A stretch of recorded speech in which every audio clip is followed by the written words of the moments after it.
Welcome, everybody, to another episode of AIW's The Card is Going to Change. As always, before we get into this week's episode, we want to give a shout out and thank you to our sponsors that help us bring the show to you for free each and every week on iTunes, Stitcher, wherever Libsyn you might listen to it. Stitcher still? Yeah, Is we're that on a still Stitcher, thing? brother. People got Stitcher still, right? People using Stitcher. Well, Stitcher's big for Android.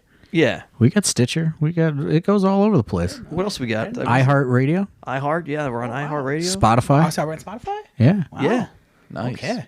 We're worldwide. Back in those plugs, Steve. Sorry. My bad. Yeah, no, it's okay. SoundCloud is the only one we're not on because they want us to pay money. Yeah, we'll see ya. Yeah, we'll talk SoundCloud. Yeah. Nice. You and your fucking rappers. So, thanks to Angelo's Pizza, who keeps us fed, and they'll do the same for you, of course. And we love when we're able to serve their pizza to you at our live events. What about our superstars offering engagements at their Nice. Oh, yeah. establishment? Congrats to our stars, the stars of AIW getting engaged at... look, if you want to get a special engagement set up at Angelo's Pizza, you know who to talk to. Talk to Brandon. Call for Brandon. Call for Brandon. That's Angelo's Pizza on Madison Avenue in Lakewood, Ohio. Award-winning pizza, by the way, but they have more than just that. A certain guy that used to be on this podcast loved the breaded mushrooms. Try those out. Breaded mushrooms. Yeah. Buddy Landell's favorite. There food. we go. Lemon drop season. That's what Biggins, Right around the Biggins- corner. As soon as it Biggins starts loved getting nice out. Biggins loved those breaded mushrooms from Angelo's, he always said. That's what he'd always say. He probably never had. He probably never had a breaded That's what mushroom. he'd in his always life. say. From his life. He's like, my friend Buddy Landell said breaded mushrooms, and so I get those from Angelo's. Epic story at my friends. I know we've discussed it way deep in the But archives. it's but- time. Yeah, go It's a back. timeless story. Go back and look that up. Hey guys, I bought y'all some breaded mushrooms. I'm like, oh, cool, man. Like, He was the producer. I want to hear that. We never fucking ate breaded mushrooms in our life. Buddy Landell. Producer Landell. So, also thanks to Smart Mark Video. They are there at all of our live events. Shouts out to the crew. Robles, to Gary, to Shannon, Mike Burns. Mike Burns. Down to the head honcho himself. Avid listener. He's been having me sneak him some of those Patreon exclusives too. Oh, snap. Remember when I had you text him that one thing? Oh, what's that? Question about the stairs? He'll know. Okay. All right. We'll talk. Check out Smart Mark Video. You can download past shows and stream them, or you can purchase past AIW shows on DVD, as well as plenty of other promotions. And speaking of streaming, check out independentwrestling.tv. You can stream AIW shows there with a monthly subscription. Make sure you use the code ABSOLUTE and use a trial. And thanks to Pollyanna DIY, we often get little customized merchandise. Enamel items pins. from them. Yeah, enamel pins. Is that what you Yeah, said? is If that you what they're aren't called? checking out their enamel pins, check out some of these sweet one-off T-shirts they do, like this Midnight Express shirt. I was gonna say they got other. Yeah, Yeah, unfortunately, they got that C&D over that awesome Jerry Lawler one, but I mean, we both have really? that. We have that awesome Gilbert and Cactus one. You and I. yeah, I got that Jerry Lawler one though. I Yeah. got that. No one we know would have maybe Maybe he'll forced that into a C&D. Maybe he'll sneak you one if you send him a private email. I might need to. What do you think? I talked to my man Jake from What do you think, Pollyanna Jake? DIY quite a bit. That's like a Patreon exclusive. You're gonna start exclusive? like those Instagram Jake, fucking Jake was pirates. gonna book me on his one-off birthday show actually, Oh yeah. but he decided that it was a little too much for him to do, and he didn't want the stress of promoting a show. He said. Maybe he wants to get into that that bootleg piracy Instagram totally designing things that's illegal thing. Oh, the ones that you and I love. yeah, Just like Prohibition trying to get in on birthday shows. yeah, we'll get to that. But That's a whole That's other thing. Patreon We'll, exclusive. yeah, maybe he'll only sell that Jerry Lawler shirt again in the Instagram story. Like that's how it seems like those guys do it. Yeah, it's it like, is. It's like, hey, check the story, only available for 24 hours. Get this Yeah. fucking shirt, and then they delete any fucking All the evidence. evidence. That Or they have like a rogue big cartel store. yeah. So Jake, think about it. If Yeah. those Jerry Lawler shirts were hot. Well, with that being said, welcome to this week's episode where we're just doing a little name association, having some fun here. The Bone Collector Dominic Guarini is here, along with Mr. Wessa Mania himself, Maserati Wes Hey, Barkley. new nickname every podcast. That's my new nickname. Your new nickname. I didn't think that was a new nickname. Mr. New Nickname Every Podcast is, yeah. Oh, that's your. Oh, gotcha. Okay. Also, as always, AIW owner John Thorne. My name is Steve Guy. I'm your moderator of sorts. What the hell just happened there? Classic Candido. Chris Candido just lost his tights. Tommy Why? Rogers. Why? The classic ass spot. We're watching November to Remember '97 as we record this. That's kind of what brought this about, is name association. We thought, there's so many stories of guys that either have been through AIW or that we wanted in AIW, and everybody seems to have stories. Like, we already opened this episode talking about Buddy Landell and his mushrooms, and you could go back and listen to that episode. Well, this is kind of a Wes Barkley idea because he's such a shoot interview fucking He loves fanatic. That's me. And he said the best part of a shoot interview is when they just start doing name association. True. So I don't know. Let's start with this one. Let's start with Balls Mahoney. Balls The story is Yes. unreal, and I Good start. gotta hear the whole thing. Okay, so I don't know. I think I would think that maybe we didn't tell this story on the podcast before, but who knows? Like when we do these podcasts, it's somewhat of a we do it and then I forget if I've ever told the story I don't think that before. this one's ever been on. Yeah, I've never heard this, this and one, so- yeah, I want you to. So I don't know what I would really have to narrow down this timeline, but it has to be when's WWECW? Like, what's the time? 2006. Like to what? How long has it been? 2006 to 2010. Oh, 'Cause wow. I was literally just on the network. We were watching it during one of the previous sessions, and I was going through 2010. They do like 4 or 5 episodes in 2010, but let's just, for all intents and purposes, say 2006 to 2009 fully. Okay, so it's somewhere in this time frame. I'm thinking it's probably closer to 06, 07. Biggins and I are at a Denny's, and it's next to a hotel where the WWE guys must be staying. A lot of them, they used to stay at the Marriott on the airport Marriott on 150th. They've since have stopped staying there. They're all over the place now. But so Biggins and I, we must have went to a WWE show, and then we're getting food afterwards at Denny's, and there's like, there's all sorts of like randomness going on. Like guys are coming in and they're getting food, and you're seeing like WWE guys, and there's some fans in there, and Biggins and I are eating, and we go to pay our bill, and like how at a Denny's like they have like the little like it's like a booth like seat, but it's like at the like waiting area. It's Right, it's like a waiting area they have bench or little whatever. benches there, yeah. So Balls Mahoney is just sitting on it. And he's just like rambling about all kinds of stuff, and he's yelling he wants his food, and Biggins, he's not shy. He strikes up a little conversation with Balls, drops some kind of weird fucking fact on him or something. Right. He said, "What you get? What are you waiting for, Balls?" And he's like, "I fucking ordered a fucking burger with pancakes as the buns, and these fucking people don't have my fucking food." That's awesome. And he's throwing a fucking fit. He must have been, Balls Mahoney'd out, and he's screaming about this fucking burger with the pancake buns. Then he goes out, gets in a car, does a fucking bunch of donuts in the parking lot, parks the car, comes back in and says, "Is my fucking pancake burger done?" And I think he eventually gets it. I don't remember specifically where it goes from there, but that's probably my only interaction I think with Balls Mahoney in my life. Is unreal. That Denny's parking lot is not even that big either, too. No, he was whipping. He was whipping around in there, and then also like in that parking lot, like Randy Orton, Sabu, and Chris Masters were like rolling around. What like, a squad! They were fucking getting into some shit. Yep. But that's my Balls Mahoney, the originator of the McGriddle, right there. I something. I don't even know how long's the McGriddle been in the rotation. It might not have been. No, it wasn't at that genius. point. But he was getting a hamburger, not a sausage patty. Well, so yeah, that's right. true.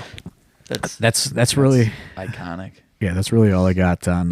That's hilarious. On Balls Mahoney. Jesus, I don't have any Balls Mahoney stories. Wes Barkley thought that was fucking hilarious. That was great. That is hilarious. You guys had a thought interaction. Lil Donnie. Oh, Yeah. Okay. Let's precursor, not Little Sure. Donnie from $5 Wrestling, everybody. No. We proceeded to name this gentleman Little Donnie. So back in January, early February, I'm sorry, Wes Barkley, myself, Joshua Bishop, and Big Twan Tucker took a booking in scenic Chattanooga, Tennessee. And we decided to split the drive up over 2 days as opposed to killing ourselves over just one whole day. For sure. So we left Friday night. We stopped in Lexington, Kentucky to grab a hotel. We grabbed only the finest of establishments, Wes, a Red Roof Inn. For sure. And we park our rental. And we were going to go check in the room before going and getting a nice little feast at the Waffle House. Was that your first time at That was Waffle House, me Wes? and Bishop's first time at Waffle House. Yeah, it was- Never been to a Waffle House? No. Yeah. Oh, No. man. I had You know to... what Cracker Barrel guy, dude? get No, the fuck I out of love here the with Cracker Cracker Barrel. That's me and Scotty's spot. So we park the car and we get out, and Wes and Josh take a much I better think I was route with than I Twan. do. Wasn't Twan? Bishop's on his phone. Bishop's on his phone. Me and Twan you take a and Twan left. take Snapchat. no. You guys took we a went right. right. We went you guys right. took a Yeah, right, which was yeah. the proper move. For some reason, I took a left. Right. And We're like, where's Dom at? a very inebriated man, comes up to me in a jacket.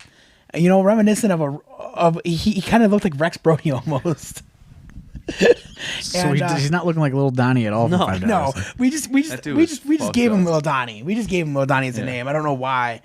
And he proceeds to tell me, "Hey man, can you help me out?" And of course, you know, sometimes my heart's a little too big. I say, what do you need help with, man? And he proceeds to just consistently ask me for help. Right. And His car's running too. his by the car, way. his van is running. Right.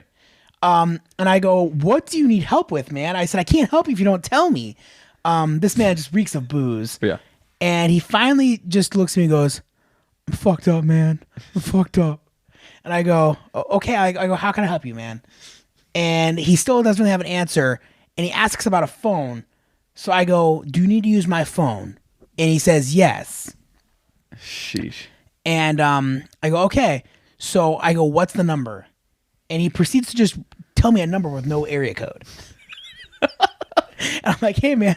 I'm like, "That's great." I'm like, "I need an area code. I don't know what you want me to do." Right. So I dial the phone number, and he seems to be calling his mother. And he goes, and his mom answers the phone, and this poor woman, likely awoken at about 1:00 in the morning, Right. goes, "Hello?" And he goes, "Mom, shut the fuck up." This dude was on one. This dude was on one. He's just He on was one. losing his mind. And we And, were like, yeah. And I just proceed to kind of take over. I go, "Hello, ma'am." I said, I don't know your son." I said, "He's very inebriated right now." I was like, "He needs some help." And he proceeds to just consistently talk to his mother about how fucked up he is. And I go, "He shouldn't be driving." And I go, "Could you please come and get him?" And she goes, "Well, where are you guys?" I go, "Lexington, Kentucky." And I go, "Can you come and get him?" And she goes, "No, we live in Illinois." Oh my god! Yeah. So where this guy, Right. how this guy got from Illinois to Kentucky, I have no clue. The guy, do you remember the guy that was walking around though? There's some guy that was just like staying at the Red Roof. He came by, starts talking to me and Twan. He's like, "You see that guy? You know who that guy is? He broke this whole damn floor up, that son of a bitch." And I was like, "All right, yeah, man, for sure. We're trying to figure it out." And then he goes, he's like, "I don't know what's happening, but someone's losing their job here." I'm like, Oh, no, that comes later. yeah, right. That right. comes The later. second part. So at the moment this woman tells me she's from Illinois, this guy just proceeds to spit off some more gibberish. And at this point, no offense, I just hang my phone up. I was not letting this guy touch my phone. Yeah. I had him on speaker. So I just hang the phone up and I go, "Hey man, sorry, can't help you. We'll talk to you later." And I proceed to leave. Yeah, we and go get we go, Waffle House, right? well, no, we go when we check into our room. We set all of our stuff down and we decide to then go to Waffle House. This is where you run into that guy. Yep, he's losing his mind. You ran into the same guy? No, this other guy. But speaking of getting ran into, when we came back from Waffle House, No, this is before we left for Waffle House. I know, but he already left. Yeah, he had left before we left. It's true that. Because we went and checked in the room, and then this kid, yeah. So in what, 8 minutes? An 8-minute span Yeah. of us going to our room, dropping off our bags, everyone using the bathroom, and then coming out.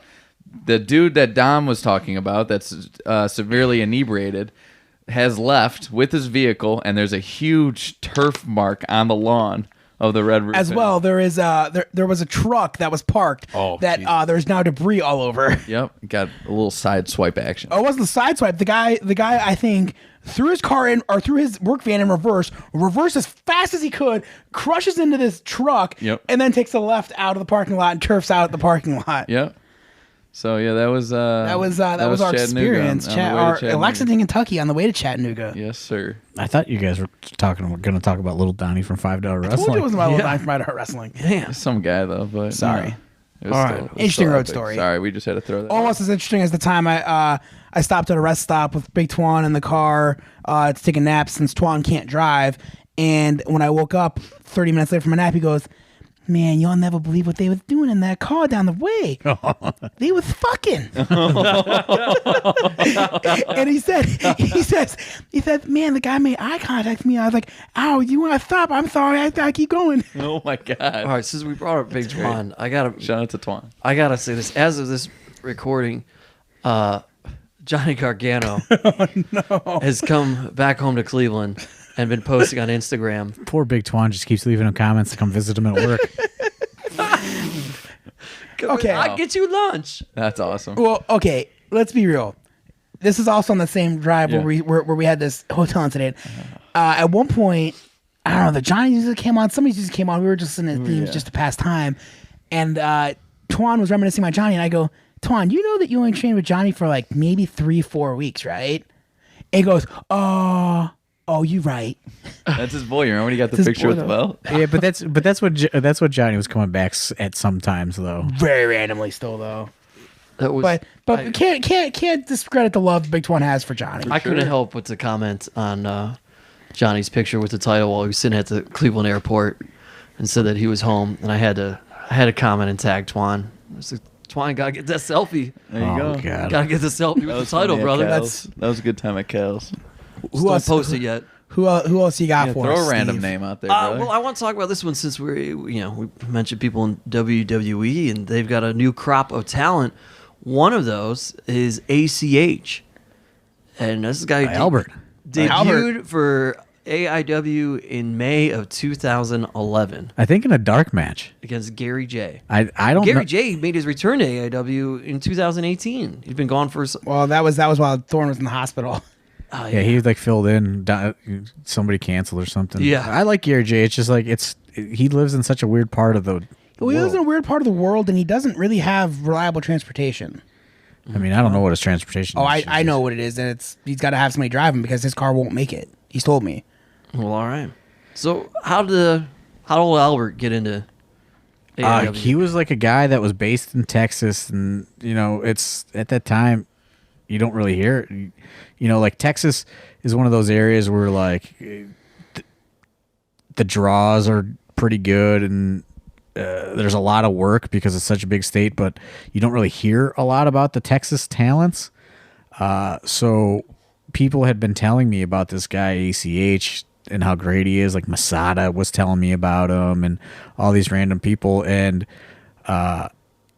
he would, when we were booking the submission squad, he would drive up and get in the car with them and ride with them.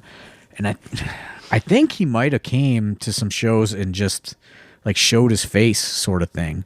I can't be, I don't know like vividly if that's, that happened, but I feel like that's a thing that happened. And, he came up and somebody talked us into, I swear, I think it might've been a dark match, in May of 2011. And, it's on his best of DVD. It's him against Gary J. And, he was very impressive. And then he started coming pretty consistently. He moved to St. Louis and started getting in the car with those guys. And, from there, the thing that really put him on the map was we were going to do a 30-minute Ironman match with AR Fox and Uha Nation, who's now Apollo Crews. And Apollo Crews, I feel like maybe got injured at that time and had to pull out.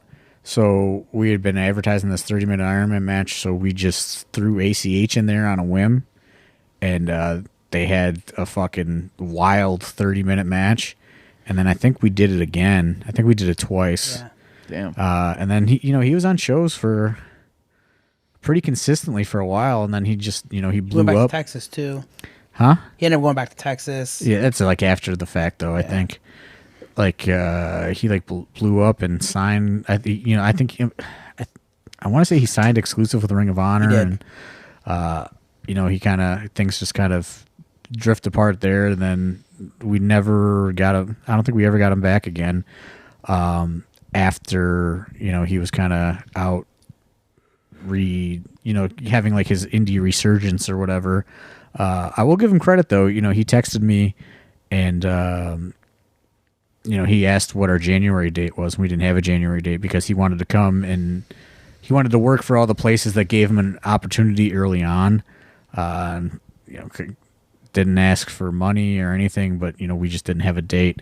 But he wanted to kind of do a make good on his way to the WWE, which is very respectable because not a lot of people would do that. Definitely.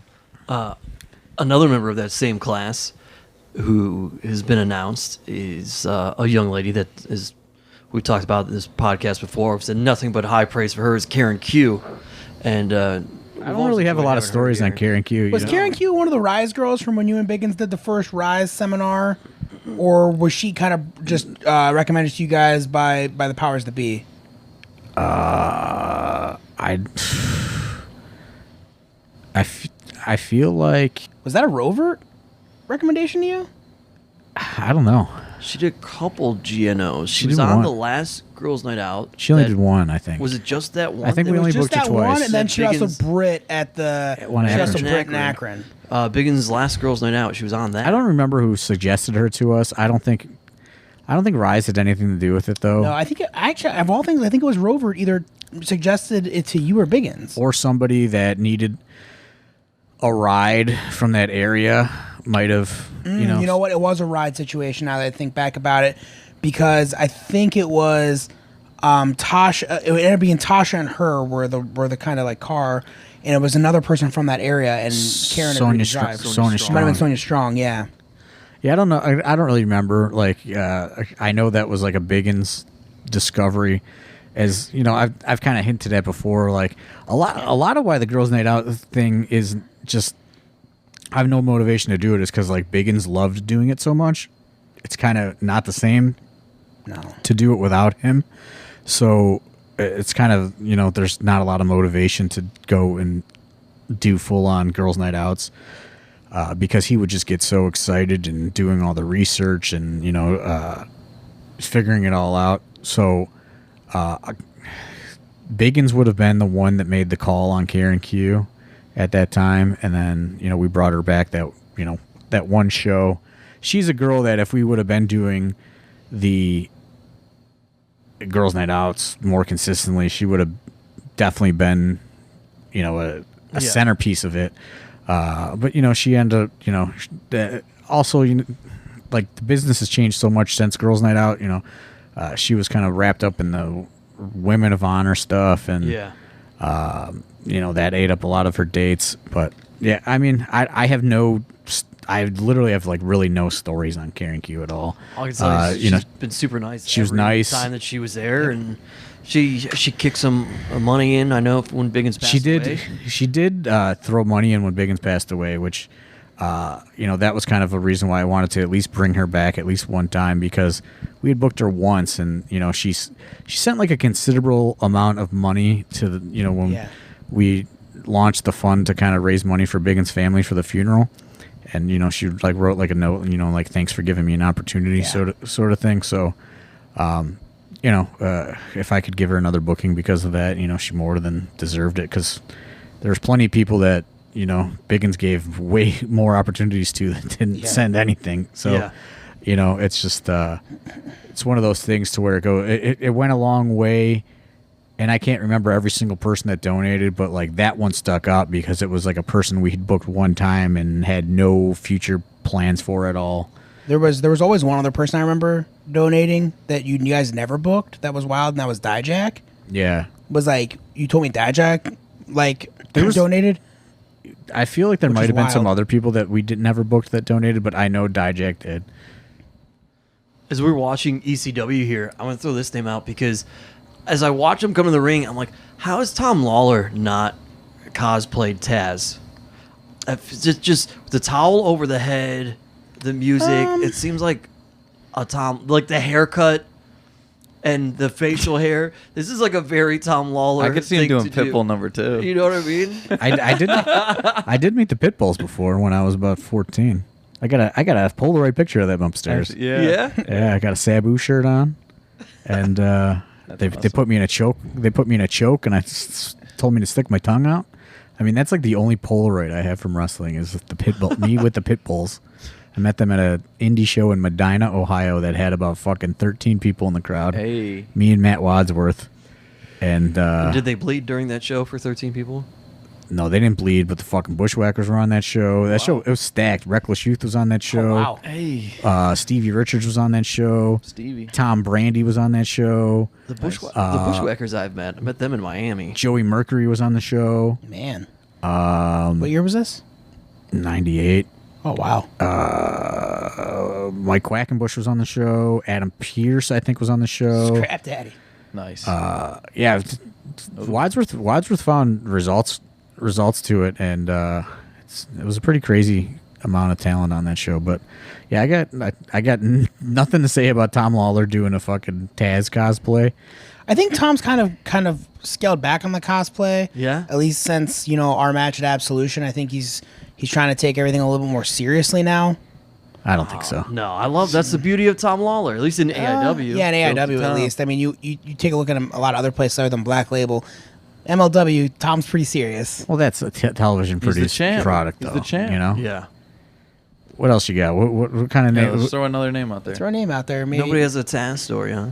Not Taz? really. Yeah, he doesn't really do anything on the indies per se. And No. Anybody ever meet him? I've never met. Nope, never have. I've never met Taz.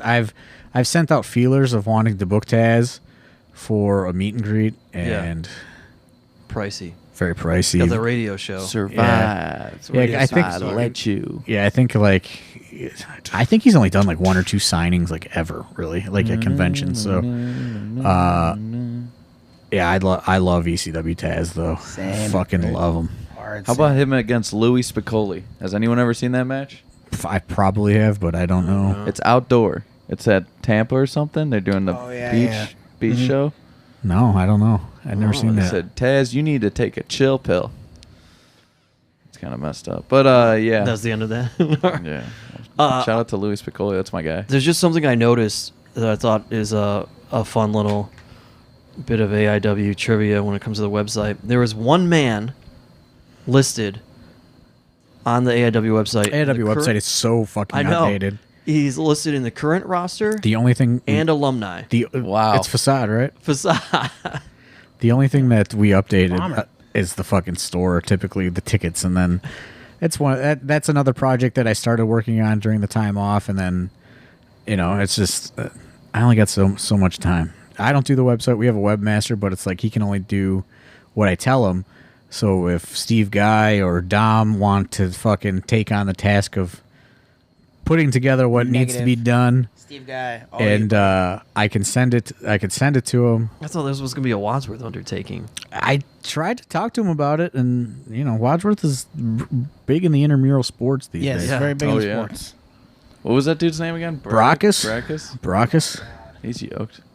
Didn't they wrestle? I thought about tracking him down for a J-Lit. Oh, he just said he did something. I think he lives in Germany now. Yeah, he was from Germany. This guy was signed to WWF, and they sent him Right. down. Well, this was back when they were doing like the talent exchange. Like they thought sending Brackus to ECW would be like sending him to like OVW or FCW or whatever back in the day. All right, what do you got next, Steve Guy? Nobody from AIW. I just want to know your thoughts on Kona Crush.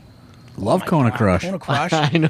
My God, that's one that Thorne and I bring up just about every booking session we have, or when we think about names, and we just go, "Man, I wish Kona Crush was alive." I have literally no stories on Kona Crush other than Did you ever see him live, like as a kid? I'm sure I did. I don't specifically remember. I know, like, I went to a lot of house shows when Yeah. I was a kid, but I'm sure I saw. I'm sure I saw Kona Crush. The only thing I know for sure is I saw Tatanka because I had one of those fucking Foam Tomahawks. Foam tomahawks. Nice. I saw, off the top of my head, I saw Crush twice live at house shows. One time he was organizing a program with Yoko as Kona Crush. Oh. And then I saw him when he was part of Demolition, and it was a 6-man tag. It was all 3 members of Demolition, Axe Smash, and Crush, against Legion of Doom, as they were at the time, and Ultimate Warrior. Wow. It was like face paint heaven, Squad which is up. not your kind of match, John Thorne. But I liked I like face paint in that era. I don't like face paint in the current era. I think Okay. it's just face paint in the 80s, early 90s, all day, brother. Does Danhausen get a pass from you on the face paint now at this point? Yeah, I mean he's all right.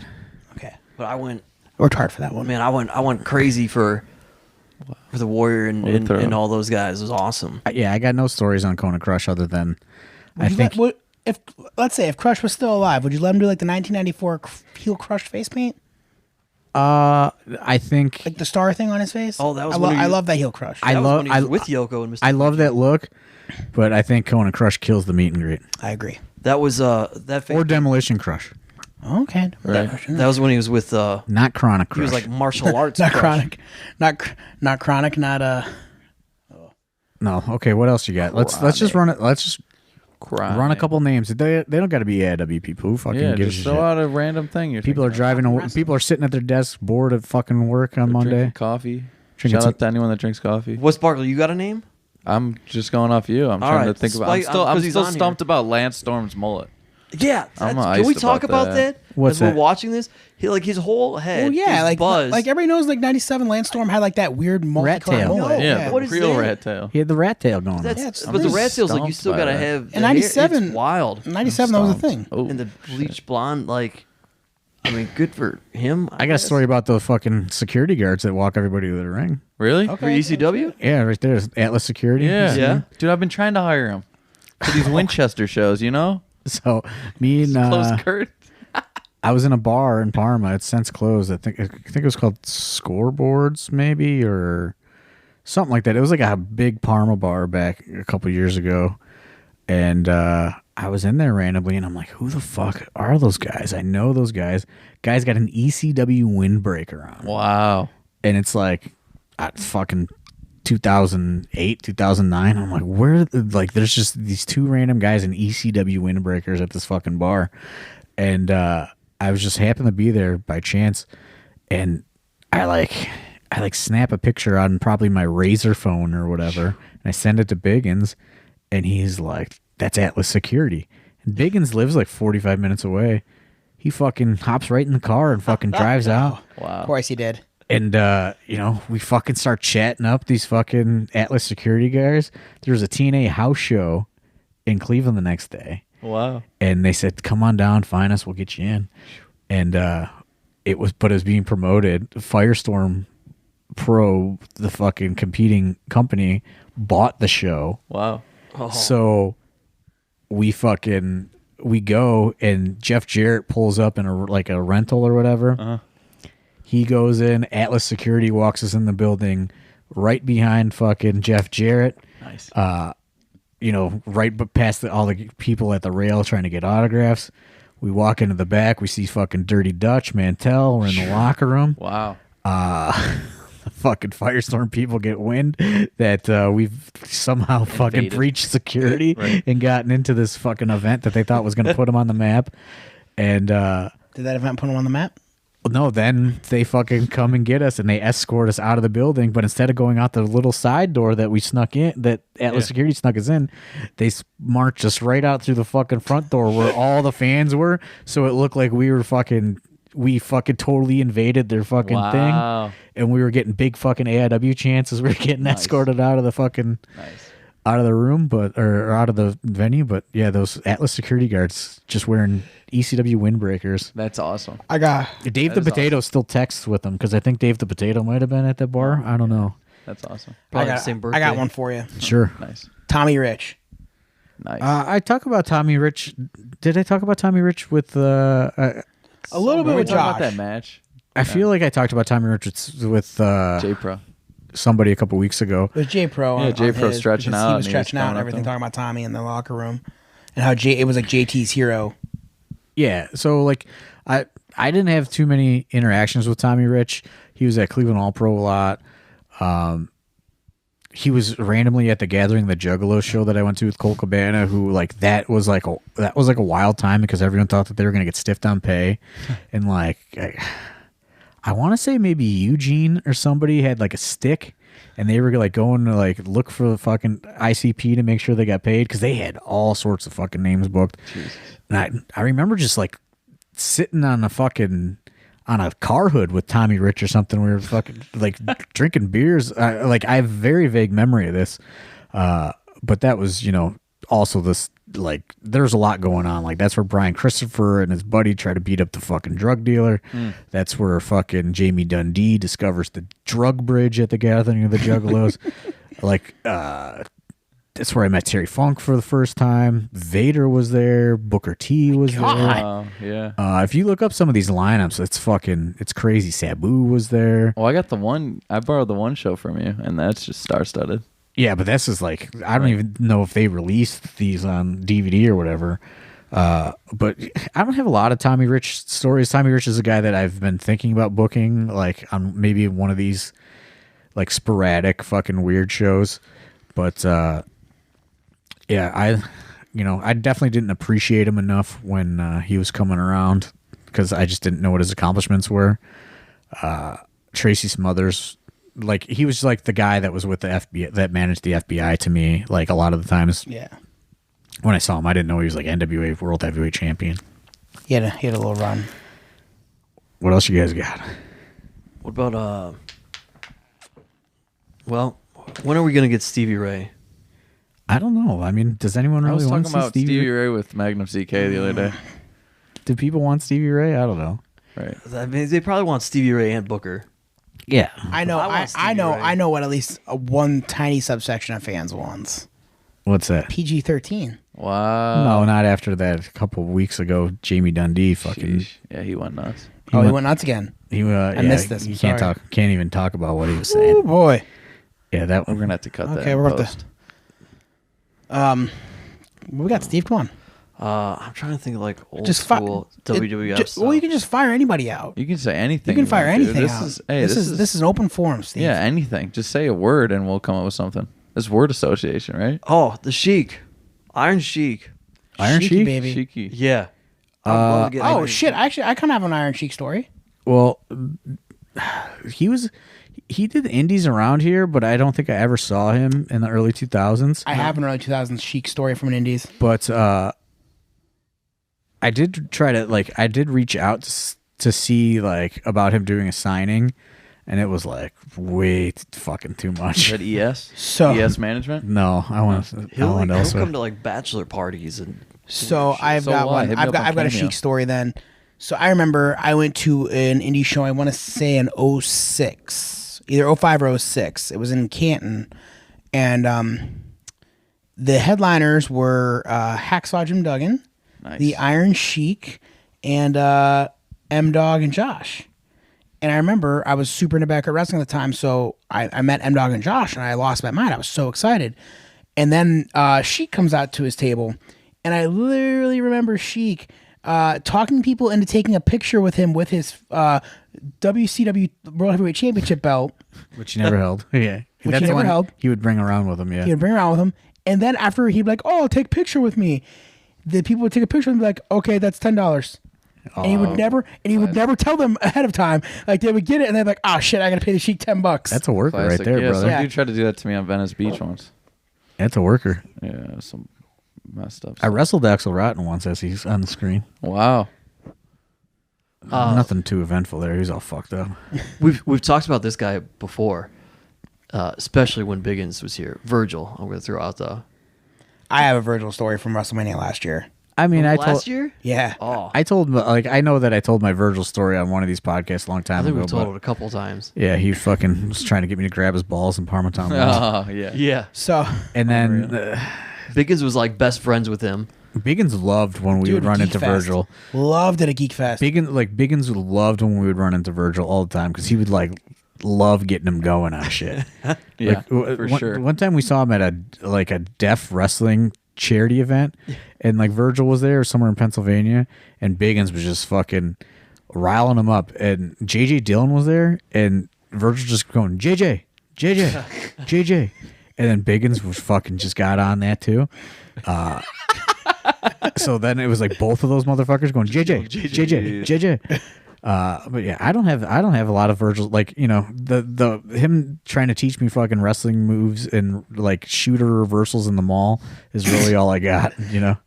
I know he was at that Geek Fest thing and but I was like trying to avoid him, and Biggins was just like trying to razz him up. Right. So last year, Pontchartrain Center, where all of the kind of like WWN events were held, I was booked for Bloodsport, and I was setting up my merch, and I was in my full gear ready to go, and Virgil sees my board shorts, and he goes, "Oh man, you like UFC fighter?" I said, "It's kind of like what I portray, yeah." And he goes, "Well, why don't you fight in the UFC?" Wow. And I said, "Well," I was this point, I was like, "Oh God." So I was like, I gotta give him. I was like, "Oh, I'm too pretty, man." I'm like, "You don't want to mess his face up." He's like, "Yeah, but they make all that big money in the UFC. Why don't you fight in the UFC, man?" And I said, "Maybe I'm just not good enough." And he goes, "Man, you know who my brother is?" And I said, "No, Virgil, I don't." And he goes, "Anderson Silva." Oh my God. He says, "You see all them kicks and stuff he throws? I taught him all that." That's and, awesome. And he's coming back, and I'm gonna be in his corner. I said, "Well, Virgil, that's awesome, man. I'm really excited for you. And tell your brother Anderson I said good luck." And it just, at that point, he would not leave me alone. And at that point, like, I was like, how do I escape this man? Get him some Olive Garden gift cards. Yeah, fucking Virgil's good in small doses, but Yeah. He's good in small doses for a nice, fun story, but that's about it. what do you got, Steve Guy? Kurt Angle? Nothing on Kurt Angle, dude. No? I mean, How about when you wrestled Corporal Robinson? that's a deep cut, dude. Yeah, let's hear that. It sucked so bad. He beat the fuck out of me, dude. He fucking so like Pondo got me booked at fucking JCW. I was supposed to wrestle Pondo for the fucking JCW World Heavyweight title or whatever at Nautica downtown Cleveland before an ICP concert. It was like, so there's a lot of people there. Biggins taped the whole fucking match. It's probably the only footage of this fucking Corporal Let's get that on Robinson Patreon. match. I gotta find his digital. It was on his digital camera memory card. We'll find it. Something happens. I don't remember what happens, but Mr. Insanity Toby Klein shows up, and then now he's gonna wrestle Pondo, Okay. and I have to wrestle Corp, and like this is like Corp is like head of security for fucking Psychopathic Records, but he's like really just like all fucked up, like Right. you know, trying to buy pills in the parking lot and stuff, Jesus. allegedly. Right. And so I'm like, fuck, you know, like, where is this fucking guy? Like, he's nowhere to be found all fucking day. You know, it's like, I'm like, Pondo, what the fuck? I can't find him. And it's like the show's starting. And like, it's like a three match like JCW before fucking, Show, yeah. before the fucking yeah. ICP concert, which I think Coolio opened for. Wow. There was like a summer where I ran into Coolio like multiple times, but Good summer. I think it was that summer. That's awesome. And Big summer. fucking, I see him like right before I fucking go out, and like he doesn't say anything to me.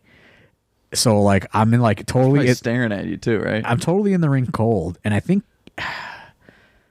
Kevin Gill might be the referee for it. And he says, Corp said, he said, go fucking, Corp wants you to fucking touch him on the shoulder and like spin him around. So I do. Right. I do. And he just punches me so fucking hard right in the face. Like as hard as a fucking human can punch somebody. And he just fucking beats me up for fucking 4 minutes. And then Violent J's little son was supposed to beat me up, who was like 6 years old. And then his name is Violent JJ, but that doesn't happen because Corporal Robinson just fucking throws me out of the fucking ring, and yeah, that's it. That's it. And Wow. then, He says, "Oh, he gave me like a fucking thank you handshake backstage or whatever, like the worker brother." And I don't think I ever saw him again. He had that Twitter run for a second. He DM'd us wanting a booking, but he probably doesn't remember he beat the fucking shit out of me before. Wow, well, Like that's probably the hardest. That's probably like I've been in like a lot of fights when I was younger. That's probably the hardest anybody ever punched me in the face in my life. Sheesh. I'm looking up top 50 people from. It says wrestling's golden era. Right now, man, Maserati West Barkley. Sid Justice. Sorry. What do you think about him? I think we already did an entire podcast on Yeah, Sid. I'm sick of hearing about fucking Sid. Fuck Sid.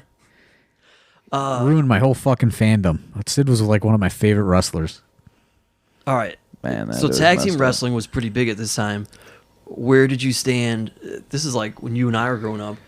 You had Killer Bees, British Bulldogs, Heart Foundation, Demolition. How old do you think Road John Thorne Warriors. is? He's as old as I am. Yeah, we're the same age. How old are you, Thorne? I don't want to disclose on this podcast. This is like At age I never thought I'd make it to. That's how old I am. Okay, that's fair. Did you watch any of those guys, or did you pick any? Who would I pick out of all them? Yeah. I'm probably going Heart Foundation or Demolition. I don't care about Killer Bees. I feel like nobody did, but they were Cole Cabana such loves a big fucking deal back then. Cole Cabana loves the Killer Bees. Why? Who's he love? Brian Blair or old Jimmy? I think Oh, Jumpin' here we Jim. go. I think Jumpin' Jim. Jumpin' Jim. Yeah, this has been going for a while. Well, I'll give you two more. Yeah, let's get some good. Just say random. Give me Nasty Boys. Whoa. Nasty Boys. I met Nasty Boys one time in Philadelphia, and they were fucking like with some Rizzies or whatever. I probably told this story before. And I went to like introduce myself to them, and I like get their names or whatever, and they like made me carry their fucking bags to the car. God. That's awesome. I saw him on Bourbon Street. Knobs. Knobs was rolling around with like a weird crew. party. We got a whole party. I met Knobs in Miami. I went to a show with my buddy, and we went there because it was like that Legends of Wrestling. And Yeah, Knobs he is runs on it that. Right. With He runs it. Yeah, him and Goldberg is like his money backer on that. At least he was at the time. So it was like Kurt Angle was there too. I met him, Mick Foley, and all these guys. But Knobs was just like, yeah, just go party with all of us afterwards. We're going to go to this hotel and blah, blah. And so like Van Vliet and I are like, yeah, man, we can go party with like Goldberg Was and Terry there? Kurt Angle and, huh? Was little Terry Bollea? No. No, he wasn't But there. Knobs is in the crew. I know. I that. know. You remember when Knobs Knobs was on but, like- Hogan Knows Best? But Bagman. Beefcake, Bestman's on all of like the Bagman. Terry crew, the whole Terry crew was there Yes, though, sir. like at the show because like Beefcake is there, Bushwhackers Brother. are there, Making Hogan and, omelets. and I'm trying to think who else was whatever running with that crew there. And we're like, man, we go party with all these guys, and we're kind of like asking questions as we're talking to these dudes, like, yeah, you Right. guys going to this afterwards? Like, none of them are. So we're Right. like, well, who the hell is going to this after party with Knobs? And we're like, yeah, nah, we're not. We're That's not going Knobs, to go to man. that. We're not going to that. He's party. always wild now. Somebody was floating around a fucking Knobs fucking nude a couple months ago. I don't know that that's on Twitter. How does that continue to float? That's I was Knobs. on Twitter. I don't know. Look, that's not one that you want. But Nasty Boys are always kind of guys that are I'd like to book, but then also I don't know if I'd want to book them. Yeah, sort of there's guys. some horror stories out there about him. Would you? I got Look up Knobs. against Ken Shamrock. I got Knobs' phone number Oh, though. brother. I was bummed when we found Telephone out on that a pole match. we couldn't get. Shout out to the Hannibal YouTube channel. Yeah. Anyone else watch that? That's love fucking. it. Shout out to Hannibal. After you listen to this podcast, get on that Hannibal YouTube because that's how I spend my boredom at work. Dude. We did our research on Rick Martel, and I was bummed that we couldn't get him. Oh yeah, I forget who I just looked up. Well, Tito Santana. Tito. Yeah, I talked to him not that long ago. He wanted a fucking nice price tag of money that I didn't think Tito You don't really gets anywhere else. you don't think Tito would get it? Yeah, Tito's that weird kind of guy that like his run ended in '93, and he like somehow never popped up in WCW or anything. But I guess he was always like a high school gym teacher who just took like bookings on the weekends to just like supplement his like retirement. Yeah, he's been doing like he used to do indies around here all the time. Like he's been an indie wrestler since 93, 94. but yeah, I don't.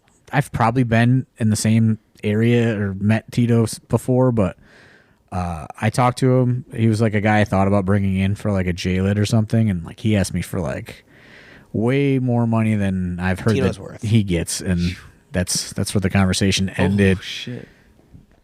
Guido Guido Steve just Guy got said he's got a murdered. good one for you. Well, yeah. You can ask it. Go ahead. I know you're really excited about it. No, I'm not. I'm just throwing Oh my names God, out just there. say it. Mike Enos, man. What's up Yo, with Mike we- Enos? We were watching the Mike Enos match earlier against Chavo. Man, He was all fucking allegedly fucking needled up, in WCW. He was doing some fucking wild ass moves on a Thursday Night Thunder. Right. power Well, bombs he's off got the easy second money rope. probably going out before him. And Those No. Thursday Night Thunders No. are great. No, this- It was Sequel Pay versus Eddie Guerrero. yeah. Wow. And he was doing this like some crazy ass moves I never saw. Somehow Mike Enos looked younger in WCW than he did when he was in WWF as the Beverly Brothers. Wow. Wild. I've been actually trying to track those, like the Beverly Brothers, down for. Would you get them just as the Beverly Brothers? Yeah, I don't think they would They wrestle, don't wrestle really. but to do a meet and What are they greet right now? when 60s? when 50s maybe. yeah. Yeah. When Wayne Bloom's not in the best of shape. Yeah, I don't know. I haven't done that extensive research, but I was trying to track him down because initially for the Rubber City Con show with Lanny Poffo, I wanted to get them together as like a unit for a photo op, Yeah. but I couldn't track him down. So if anybody's got the contact on the Beverly Bros, slide into my DMs. And we don't mean Bobby Beverly. That's what he's based on though. And on this one, just out of curiosity, if you have any stories, and you may or may not, so that way it's easy. But Bob Backlund, have we ever reached out to him? Have you ever? Has anybody ever met him? I met Bob. Yeah. WrestleMania 32 in Dallas. I saw Bob. Bob was like, for some reason, Bob Backlund was like just traveling around to where WWE was at. Like he was like in the queue at or standing outside the queue trying to sell T-shirts or something like a couple years ago. Wow. Like he would just follow WWE around and like try to like sell merch like on the fucking steps of like arenas. Wow. But I like that. also probably a guest of WWE, so like he was trying to just double dip. Earl Hebner And style. maybe it was when he was doing something with Darren Young. I don't remember. So I think this was like right before the Darren Young thing, because this was about probably the time that I saw him. I was at WrestleMania in Dallas, and he was like standing outside of Access, like multiple days in a row, like having people sign a petition. I think it was something about the to run for crossface- president. No, I think it was like he was like trying to get something about the crossface chicken wing. And I don't know, it was like right when Marty started using it. So I think it was like he wanted to be like credited as the creator of it. And I just remember like everybody was like freaking out. It was like, oh, it's Bob Backlund. He was like taking free pictures with everybody. Like super nice guy, very eccentric. And I remember later in that weekend, Marty ended up like doing a photo op with him where it was like, oh, Bob signed over the crossface chicken wing to me and stuff. Wow. Marty Scroll, you mean? Yes. Because when you say Marty, I Marty think Marty Jannetty. Jannetty. Yeah, me too. I think. Oh, I yeah. thought you think of Marty DeRosa. No, I was thinking Jannetty. No, it was- but he definitely. I mean was not doing it. that is the year that Marty Jannetty got drunk and ended up in the fountain at WrestleCon. Wonderful. So Bob Backlund was a guy that like I was considering for like Yeah, a don't J-Lit or fans something would just, like, because line up. he wrestled in Japan like a couple months ago, Wow. but like Black Label was trying to book him, and I was kind of intrigued by that, and I never reached out to Bob Backlund, but he got a hold of Bob Backlund, and it was basically said that he would only do wrestling matches in Japan, but he would do like meet and greets in America, but I don't know. I could just picture a bunch of AIW fans lining up to get a picture with Bob and B in the crossface chicken wing. Maybe. When I met Roddy Piper, he put me in the fucking sleeper. That was sick, dude. That's a photo op I had. That's awesome. That's awesome. He put me in the fucking sleeper. He fucking put it on stiff, too. He was like, he really fucking wrenched it on, dude. That's probably the best fucking, that's probably like the most legendary, like, thing that ever happened to me is Roddy Piper put me in a fucking sleeper hold for photo op. I like asked for it. Like, he was just doing regular fucking photos. I was like, you want to toss that sleeper on me, brother? and he fucking wrenched it on me, dude. But yeah, it was sweet. Like he did some random ass show in Youngstown. I wish we could have booked Roddy Piper, honestly. That would but have been awesome. he was what his price tag was at the time in the financial state of AIW, like impossible. But Biggins fucking never missed an opportunity. He like emailed the arena that was, promoting this show with like legends. And the guy's name was Eric Ryan that worked at the arena, but it wasn't that Eric Ryan. And he was like, hey, look at all these social media numbers we have and stuff. And he's like, we'll promote the show for you if we can get a couple of the VIP passes, which the VIP passes got you fucking to meet Roddy Piper for free. It's awesome. And yeah, we went and I got the fucking Roddy Piper sleeper fucking tossed on me. There it is. It seems like there's no better note to end on. So we'll end it there. Hopefully you guys had fun with this. We're just spouting off, I don't know, dumb little stories that we have. Spouting off nonsense because we took such a long time off. We didn't, we didn't have any fucking shows to talk about. We had to build up some content here with some nonsense these last couple weeks. Everybody for the most part that's been to wrestling shows has some sort of story. So if you've met one of these guys or anybody in general and you think you got a fun story, certainly interact with us on Instagram, Twitter, or on Facebook at AI Wrestling. And could if you have topic ideas or questions you want answered, shoot Steve at AIWrestling.com an email. Yeah, absolutely. And it's something that we can definitely cover because we are getting ready to go into the heavy season of the schedule, so we'll have plenty to podcast about, I'm sure. Mm-hmm. But I'm sure that there's stuff that you guys want to know that maybe we don't, doesn't cross our mind. So any suggestions you have for shows or topics, go ahead and email Steve at AIWrestling.com, and he'll keep kind of like a running, list of things to discuss that fans want to hear about, because we ain't doing this. We're not doing this podcast for ourselves. Right. We're doing it for you guys. Fucking sipping coffee right now. Yes, sir. I've already ran through all the emails that previously had, so let's get some new ones in there. And other than that, and people don't listen live. I don't know why fucking Wes Barkley's been pushing this fucking sipping coffee. People listen to this on Monday mornings. You don't believe it? some people do. I think so. everybody. Mondays. I'm drinking coffee till about 4 o'clock on a I Monday. see a lot of Tuesday tweets usually on the podcast. So you don't think it's live? we get a lot of people listen to it on Tuesday. Okay. It's there forever too, you know. Yeah, you sure. Listen to it anytime. Timeless. Sorry, that's on me. Let's get these Let's get these downloads back up. You know. Yeah. Downloads back up. Patreon, we're cruising. Appreciate everyone that's supporting. The Patreon podcasts are those have been pretty entertaining. Yeah. Yeah, those are good. Well, for Dom Guarini, for Wes Barkley, for John Thorne, my name's Steve Guy. We'll talk to you next week right here on AIW's The Card is Going to Change. Thanks.